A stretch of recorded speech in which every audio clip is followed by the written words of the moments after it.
On the shore of the Bay of Bengal in the 13th century, King Narasimha Deva of Orissa built at Konark a temple for the sun god. Of the main shrine, only the Jagmohan or assembly hall remains. It gives us an idea of the immensity of the entire structure and the beauty of its concept. This film takes us around the temple exactly as the pilgrims of old performed circumambulation before viewing the enshrined deity, the sun. On India's east coast, man waits for the rising sun, chanting a prayer that has remained unchanged since Vedic times. It is in praise of the sun god, source of the energy that creates life and bestows life equally to all beings.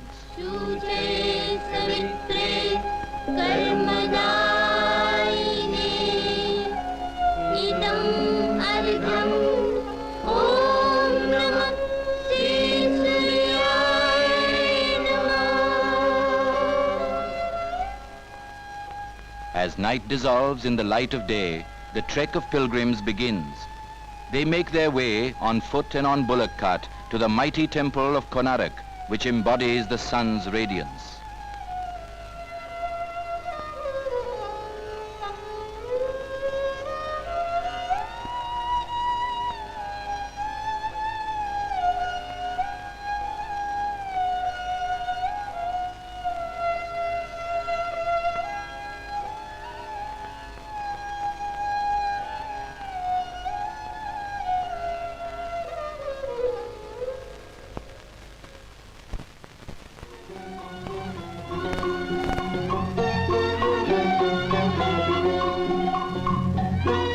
Pilgrims have arrived.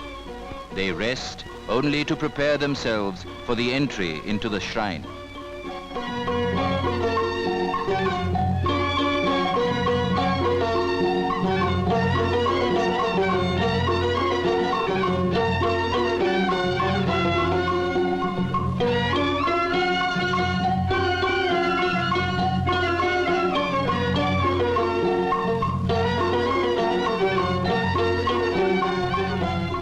Above the main door were once these 9 planets.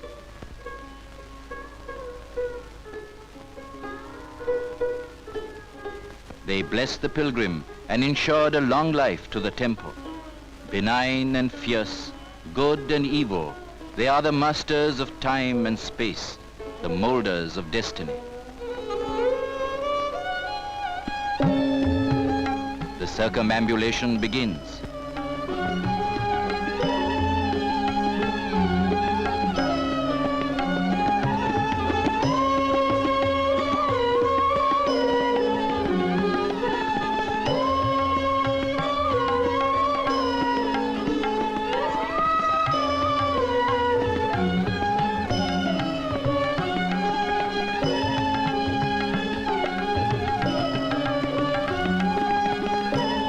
Round and round they will go, performing an age-old ritual before viewing the enshrined deity, Surya Deva, the sun god.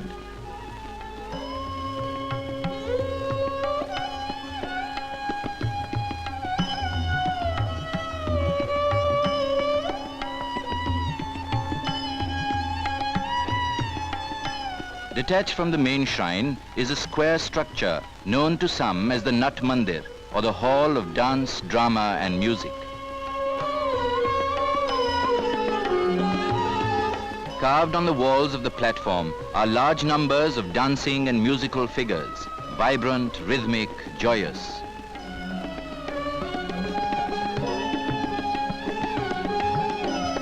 Life is here depicted in all its varied aspects, as myriad as the colors and tones of the sun's radiation. It is the sculptor's rendering of the abundant and vital creative force of Surya, who resides within the walls of the temple.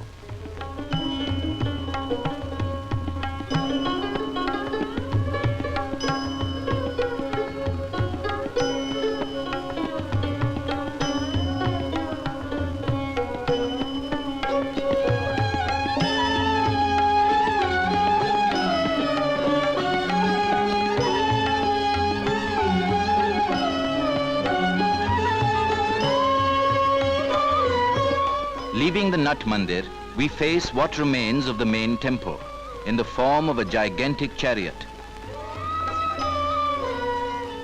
The chariot symbolizes the solar cycle over a year. The 12 pairs of wheels are the 12 months, one wheel for the dark and the other for the bright half of each lunar month. The 7 horses are the 7 rays of the sun, modeled with an assured mastery. The celestial chariot seems ready for flight with its 7 horses and 12 wheels, driven by Aruna, the sun's charioteer.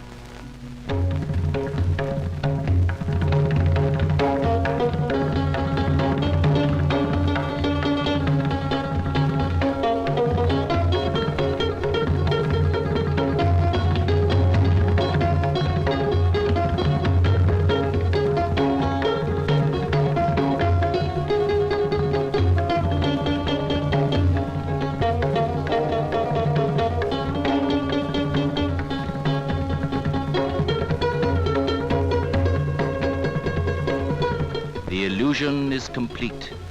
Surya Deva blazes his way through the heavens.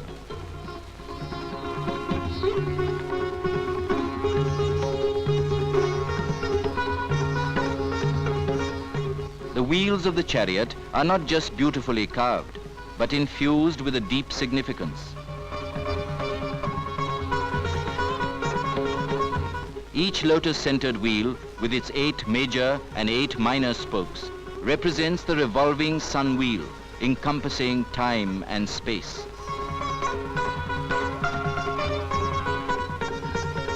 From the hub to the center rim, the wheels are covered with carvings of human figures and animals, of trees and flowers and foliage, all an integral part of the textural pattern which fills the entire temple.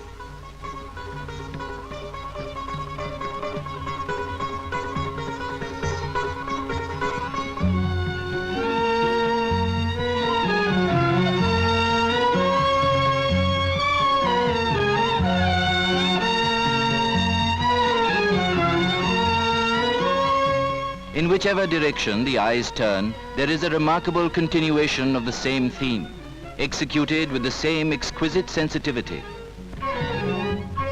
The life of long ago, transfixed for posterity by the chisels of hundreds of sculptors, stone carved with a passion seldom known.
The animals of Konark are incarnated in numerous forms. The earthly ones are led by elephants. On this panel, even in miniature, they breathe life, romping about, trumpeting their delight, their trunks poised in the air. In life size, however, the elephants have an immortal grandeur, for they were once the guardians of the northern gate.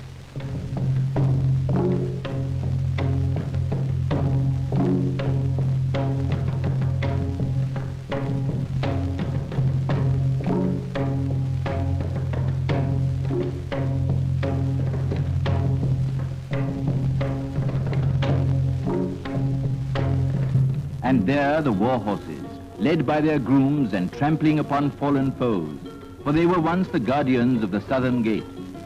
A little bigger than life size, these animals are seen in spirited postures.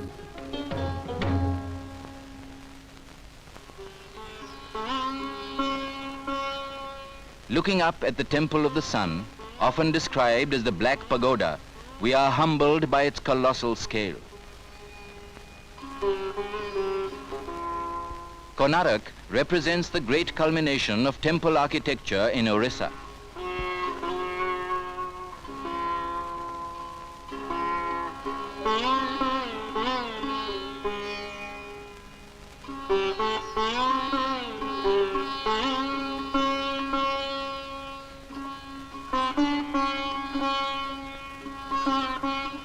The roof, tier upon tier, rises pyramid-like against the sky to a lotus-crowned pinnacle, the massive, pure stone, the Amalak. On the first and second of these cornices, we behold the Sura Sundaris, the heavenly beauties, boldly conceived, standing out against the blue sky.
Directly above the three doorways of the main temple are the Shiva Bhairavas, dancing in boats. Shiva manifest as the terrible destroyer.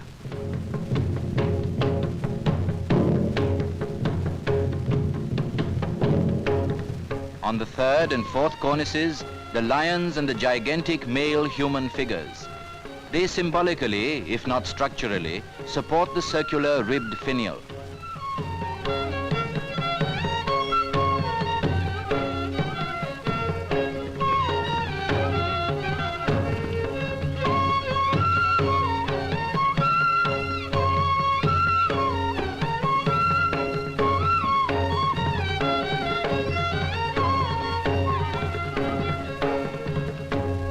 There are three shrines buttressed on the temple. The southern shrine with an image of the sun. High boots cover his legs. He wears a cloth of delicately figured muslin. His earrings, necklace, sacred thread and girdle are all beautifully wrought. No detail of the composition escapes the master sculptors of the 13th century.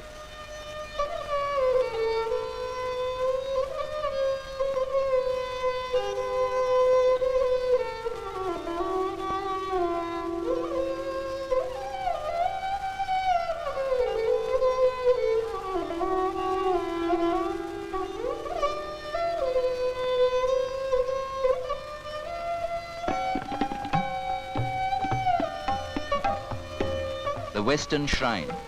The image here is much the same iconographically.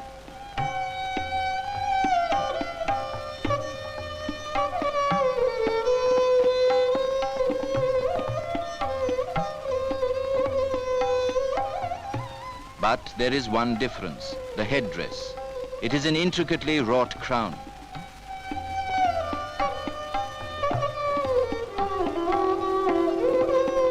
The shrine on the north. Here, the image of the sun is not seen on a chariot, but riding a galloping sun horse.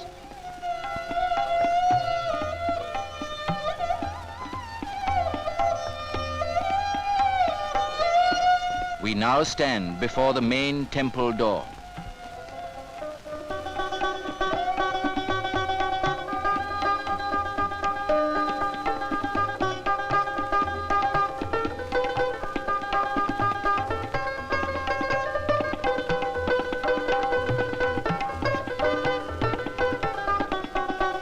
It reminds us of everything we have seen and experienced.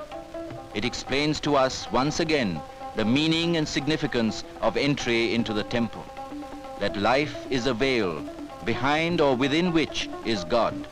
That the temple is an image of this life. The carvings and reliefs are profuse, throbbing as it were with the boundless creative energy of the sun.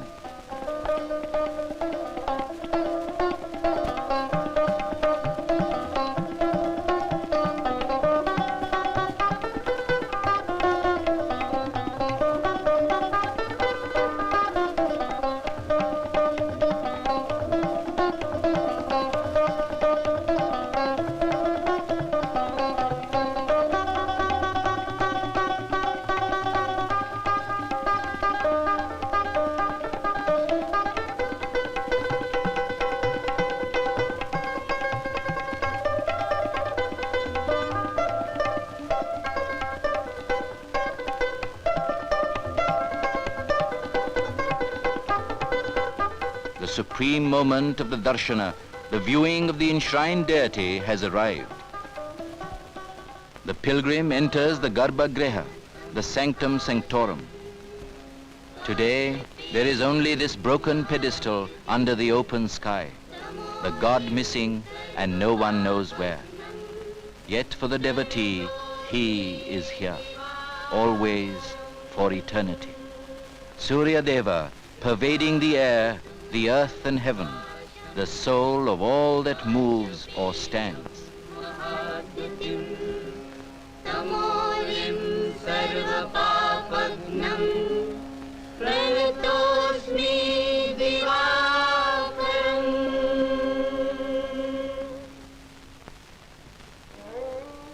We retrace our steps, take leave of the temple of Konark.